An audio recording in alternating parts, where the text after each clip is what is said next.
I don't remember if I talked about this on the show, but there was this great viral video that I saw on a site, I think it's upworthy.com, and the video was about income inequality. The video is based on a report called Building a Better America, One Wealth Quintile at a Time, by Dan Ariely of Duke University and Michael Norton of Harvard Business School.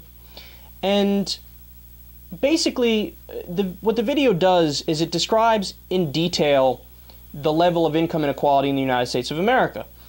Now, the findings of the study on this are incredible.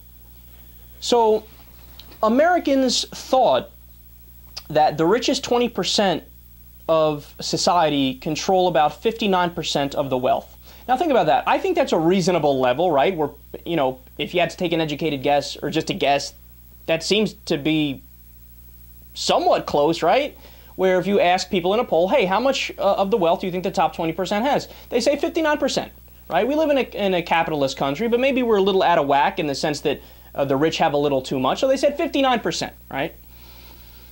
Well, the real number is 84%. My goodness. That is mental. So 59%, which is a big difference. I mean, top 20% having 59% of the wealth, that's a lot of the wealth, right? It's 84%. You want to talk about out of whack. But wait, because it gets fascinating here.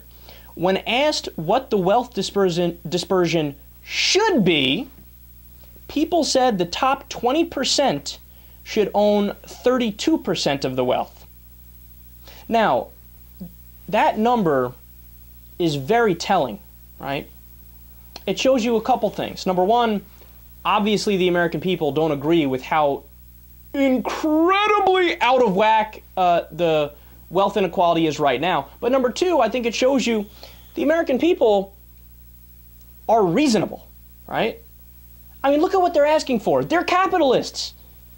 It's not like your average American is a communist or a socialist or a hard left-winger or an anarchist, where it's gotta be even, everything's gotta be even. No, they're saying, look, it's capitalism, so the top 20% deserve to make more than the rest, and not just a little bit more, we'll go 32%. Top 20% should make 32% of the wealth. They make 84% of the wealth. Oh, we've gone so astray in our politics and our economics. But wait. When presented with unlabeled pie charts representing the wealth distributions of the United States and Sweden, by the way, in Sweden the top 20% only controlled 36% of the wealth, without knowing which country they were picking, 92% of respondents said they'd rather live in a country with Sweden's wealth distribution. 92%! Now, look, that's devastating. That's devastating to the right-wingers, or to, I should say, not even to the right-wingers, because the right-wingers agree with us. That's devastating to the establishment Republicans and even the establishment Democrats and the top 1%, right? Because they have a vested interest in keeping things the way they are now.